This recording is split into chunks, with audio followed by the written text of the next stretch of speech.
You know him, the Bean, the myth, the legend, Killer Bean. Well, most people know him, but there are going to be some people who probably have no idea who he is. And since early access for the highly anticipated game is coming around the corner, I thought it would be cool to talk about the Killer Bean himself.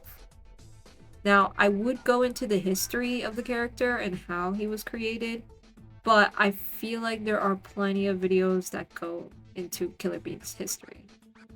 In this video, I'm just going to be going into the lore and story of Killer Bean's character. However, just to be clear, I am going to be assuming some things because we don't really see a lot of the events throughout his story except the videos on the official Killer Bean YouTube channel and word of mouth from Jeff Liu, the creator of Killer Bean. So without any time to waste, let's start from where it all began.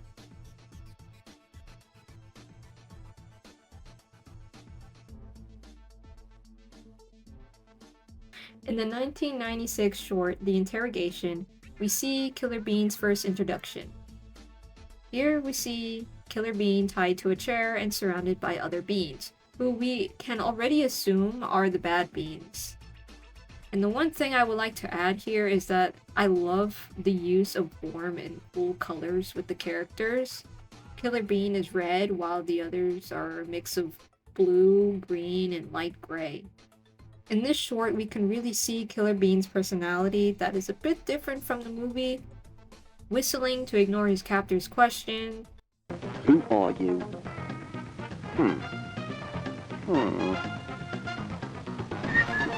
Laughing at a bean getting shot, it was called a chicken by his comrade. Then adds onto the insult by calling him an airhead. Airhead. I mean, we literally see him sleeping at the beginning of the short until he was woken up by a slap.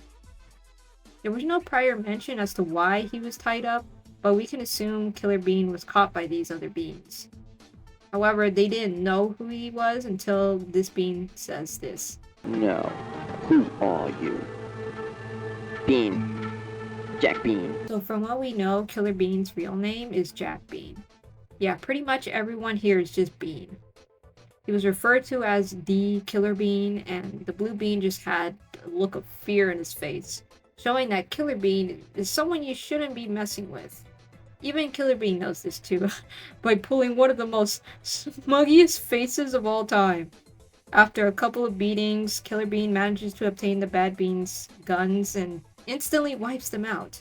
Even the big tough bean. We can definitely see Killer Bean was kind of a recluse, if not a bit sadistic, especially near the end. I mean, he freaking smiles just as he shoots the last bean.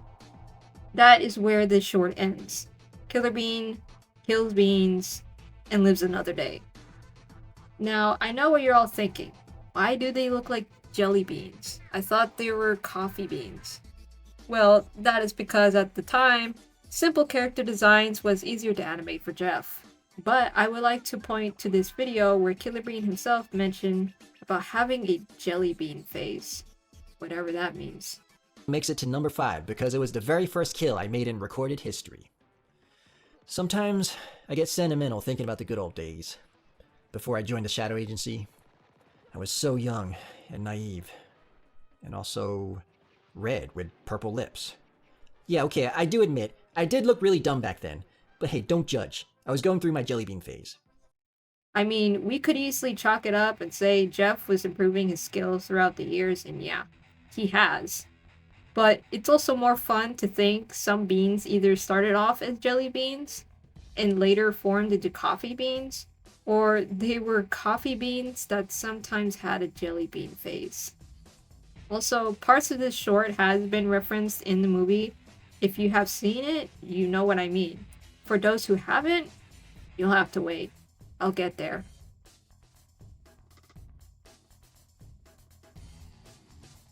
On to the next short, The Party. This short is pretty much how the movie began without the whole plot with the Shadow Agency and police coming after Killer Bean. It starts with a party going on at a warehouse with a bunch of beans having the time of their lives with loud music blasting. The music was so loud that Killer Bean couldn't sleep and somehow knows the number of the bean hosting the party. Yeah, Killer Bean just randomly knows Bean's phone numbers, I guess. He asks for the music to be turned down, but the host just ignores him and blasts the music louder. This ticks off Killer Bean and gears up. And again, Killer Bean's personality still remains as this character who's trying to act serious but somehow looks silly. We also get to see the birth of Killer Bean's iconic trademark stance that he does every time. After invading the warehouse, once again, Killer Bean goes off. There are some cool, awesome scenes that shows how far Jeff has come, and there are some comedic scenes that genuinely get a laugh out of me.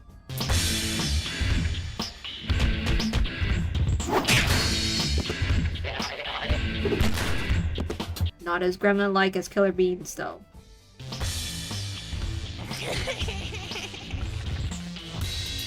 Seriously, I'm still convinced he's sadistic for laughing after burning 2 beans in a gas can explosion. After tearing up the whole warehouse, Killer Bean catches up with the Bean, who ignored his request, and has a Matrix-style gunfight, ending with the host dying and having the final moments of his life play out, and it's funny to say the least. After Killer Bean kills him, he shoots down the CD and finally gets his sleep. Another funny tidbit from this video, again, where Killer Bean straight implied he may have a secret brother. Fight of Killer Bean 2. This guy ended up being a lot tougher than I thought. I mean, look at him. He wasn't even intimidated. He even had Matrix dodging skills, just like me. You know what, I find that kind of mysterious. I didn't think about it at the time, but the more I think about it, the more I wonder. Did I know him? Were we related somehow? Or was he my... No, I'm just kidding, guys. He's dead now, so who cares? I know it won't likely happen, but I think it would be pretty interesting if this Bean would come back for revenge. Now, some of you may think, oh, this is where the movie Killer Bean Forever comes after, right? Well, yes, Jeff wanted to make a movie after this and went on to spend years creating it. But this is the timeline of Killer Bean's story. What comes next is Killer Bean being recruited to the Shadow Agency. In this next video, Killer Bean tried shadow driving school.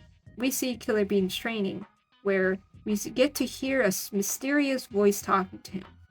Either he's a recruiter or a trainer, we don't know, but he works for the Shadow Agency. Your first Shadow Agency training course.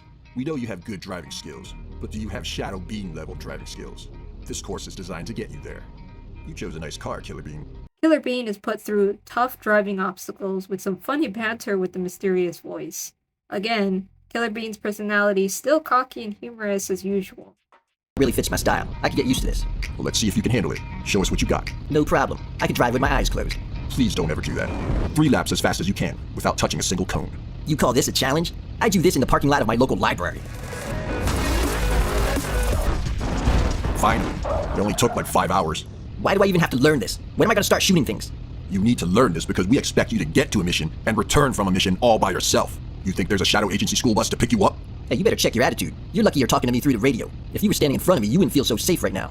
The way you drive, standing in front of you would be the safest place to be. Now start the next course. Today's Friday. We get free pizza lunch today. Free pizza, huh? What's your favorite pizza topping? Pizza with hard-boiled eggs on top. Hard-boiled eggs? Like sliced hard-boiled eggs? Did I say sliced hard-boiled eggs? Anyway, you should try some at lunch. It's good.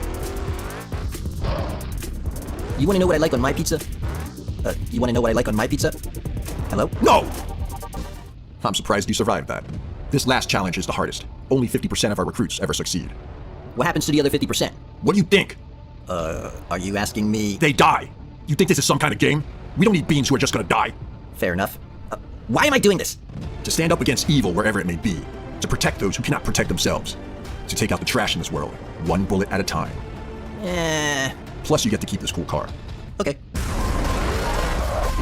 Which is something that drastically changes in the events of the movie, almost as if he was hardened by his gruesome training. So the movie comes next, right? Right? Not exactly. There is one more video after this called When Killer Bean Goes to the Bad Part of Town. Basically, it shows Killer Bean doing a mission for the Shadow Agency, which, if you hadn't known, the Shadow Agency was originally meant to help society clear out of criminal activities and make the world safer. But, of course, that all changed in the events of the movie. Now we get to finally move on to the movie. I am going to go scene by scene real quick, since it's going to take me a long time to edit, and I need to get this video finished before June 8th. Remember when I said Killer Bean 2.1, the party starts similar as how the movie starts? Yeah, it's pretty much the same, but with a plot.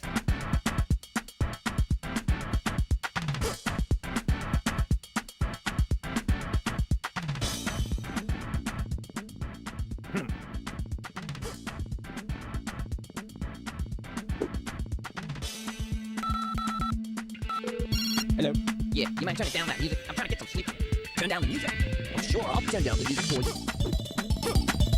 you. After Killer Bean does some bean killing, he confronts the host, or DJ, and kills him, which starts off the movie. The attack on the warehouse catches the attention of a detective named Cromwell. We learn that the warehouse is owned by a mob boss named Cappuccino, a bean who Cromwell has been trying to arrest for years. We then meet a new mysterious being who works for Cappuccino named Bacon. We don't know much about him other than who he works for, but we know he's tough and serious. The next morning, Killer Bean's attack in the warehouse made it to the news, and we learn that Killer Bean was sent on a mission to take out a target. Who is this target? We don't know. Certainly isn't Detective Cromwell, though it is implied it could be Cappuccino. Then we meet another bean named Jet Bean, who is called by the Shadow Agency to take care of a target. He goes on his way without even paying his tab. You know, you would think Shadow Beans hired by the agency would be banked with money, considering their technical advancements. For Jet, not really. In the next scene, Cappuccino learns one of his warehouses was attacked, and that the host/DJ from the beginning of the movie was his nephew. This upsets Cappuccino and sends Bacon to take care of Killer Bean. And surprise, surprise, he sets Killer Bean up, but failed to eliminate him. After that, Cromwell had a hunch on where Killer Bean was going next, and he arrived at the warehouse, only to find it empty, but he meets Killer Bean at a bar across the street. He confronts him, and we get a subtle callback to the interrogation. Isn't it against police regulation to be drinking during the day? I'm a detective. Our regulations are a little different. How'd you know I was with the police? You know, you're much uglier in person. My name is Detective Cromwell, and you are... Jack. Cromwell eventually tells Killer Bean that he knows it was him, and Killer Bean's only response is, Well, it looks like you figured it all out. Good job. Another. yeah, he really doesn't care because he thinks he can get away with it. Sort of. I mean, he's quick and skilled with his guns. That puts fear into Cromwell. But remember when I said that Killer Bean has sort of been a recluse? Sure, he's tough and highly trained, but being reckless has always been his biggest flaws. A word he absolutely hates. It was easy. You were just reckless. Because of this, it would eventually lead to his downfall. After getting another tip from Cromwell, Killer Bean goes into another warehouse, hoping to find his main target. Another fight breaks out, and Bacon gets alerted. He sends out some mercenaries to take care of it, but even veteran Beans can't handle Killer Bean's awesomeness. Once he took out everyone, Bacon and a few of Cappuccino's goons arrive. Of course, he took them out easily, but Bacon had a trick up his sleeve. Sleeve? Gloves? I mean, the only Beans that have sleeves are Cappuccino, Cromwell, and the reporter. Everyone else just wears sleeveless vests or tops. Ugh, whatever. Killer Bean, for the first time, lost the fight and was knocked unconscious. Then we get another callback to the interrogation with Killer Bean waking up, is tied up to a chair, gets slapped a few times, and makes a remark about a dead Bean. You always love his music. He's dead now. Wow, it's like his old self never left. Just as Cappuccino orders for Killer Bean's execution with his own gun pointed at him, he cleverly manages to escape in a Killer Bean fashion. Quickly takes out the bad beans, with Vegan and Cappuccino remaining. Oh, wait, never mind. Just Vegan remains. Cappuccino was never Killer Bean's target. Yep. In fact, it was Vegan who Killer Bean was after. That is when Vegan spills the truth about the Shadow Agency, where we learned that he was once a Shadow Bean named Dark Bean. An agent that Killer Bean actually looked up to, presumably in his early years of being in the agency. Because of this exposure, Killer Bean learns that if he even manages to kill Vegan, which he does, he will still get eliminated. I suppose from all the recklessness that he's been causing, Shadow Agency was fed up with him and taken upon themselves to set up Killer Bean by sending him onto this mission. From the very beginning of the movie, Killer Bean was already a dead bean. He and the audience just didn't know it yet. And remember Jet Bean, the one who was sent on a mission to eliminate a target? Well, you know who that target is now. Cromwell arrives with backup, and for once in his life, Killer Bean suddenly learns restraint and gains awareness that maybe killing his problems away might not always be the right choice. He surrenders, and Cromwell offers him a safe place to stay. A prison cell. Jet Bean finds out about Killer Bean's location and takes out every cop bean in the area, with no weapons at all. Now that is terrifying. So terrifying that you can't even see the fight because it cuts to Killer Bean due to time restraint, something Jeff admitted in the commentary, which if it weren't for that, we would have definitely gotten a full scene with Jet going off. But then we wouldn't get to see the build-up on how terrifyingly skillful he is when he confronts Killer Bean. Speaking of, finally we get the 1v1 of this century. Killer Bean versus Jet Bean. You know how they say you should never bring a knife, or in this case, a fist to a gunfight? Here, you don't bring a gun to a fist fight. Killer Bean gets his brown bean ass served in a silver platter, because guns aren't just cutting it anymore. He has to resort to playing Jet's game. This scene is iconic to the movie, and is just incredibly awesome. I always just come back and watch it. However, this fight scene ends with Jet dying, and Killer Bean warns Shadow Agency that he's coming for them, and the movie ends there. So we continue with the first 2 episodes, right? Not exactly. You see, there is another video of the same fight scene, but with like RTX graphics. At the end, we get to actually see what happens after Killer Bean left the area. A mysterious holographic figure clips out from the wall, and Jet's body gets taken to a strange place, and oh my gosh! Yeah, bro is alive, and apparently Jeff has some plans for him in the game. Okay, so I forgot to mention the return of Killer Bean that comes after. Because like it was like during editing that I just forgot, and I was like, oh my gosh. So basically it's just, you know, showing off the improvement of like from Killer Bean Forever to like the return of Killer Bean and how far Jeff has come, and yeah, it's pretty cool. But basically it's just like, you know, Killer Bean getting his car back from like a bunch of mercenary beans. So yeah, that's all. Next off, we have the series. Wait, never mind, it got cancelled. It was originally supposed to continue Killer Bean's story with him meeting up with Kessler. No jawline, no plan, just a creature of pure instinct and violence, like a werewolf, but way less cool and intimidating. A being who used to work for the Shadow Agency and has a CPU that was destroyed in the midst of Killer Bean's intrusion. Because of his recklessness, he can't exactly find the Shadow Agency's exact headquarters, since it keeps changing location and has to find a second CPU. Not only that, but he was given a little robot companion with like multiple personalities named Max. In the unfortunate second and last episode, Killer Bean finds the location of the second CPU that is owned by this gaming streamer who literally nuked a kid's home for trolling him or something. What? Don't be ridiculous. Do you know how long it takes for the cops to show up at your house? I got something much faster. What the? No! Killer Bean goes in for the attack, and a new bean with a sniper rifle aims at Killer Bean, and that is where it ends. Apparently it was due to copyright issues, and Jeff had to unfortunately stop it there. It sucks, I know. Fortunately, he decided to make the game. thus making the series sort of non-canon, I think. And well, that's the end of it here.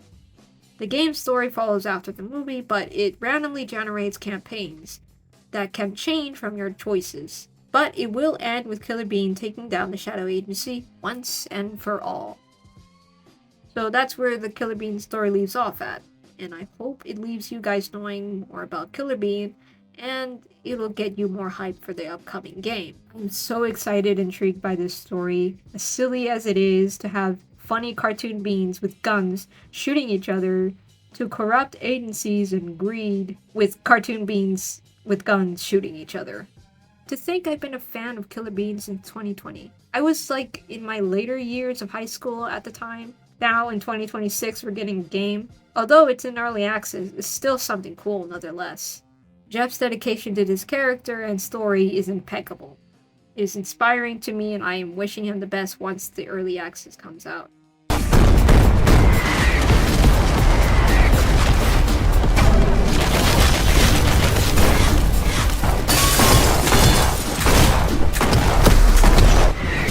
They made me who I am, and I will make them pay for it.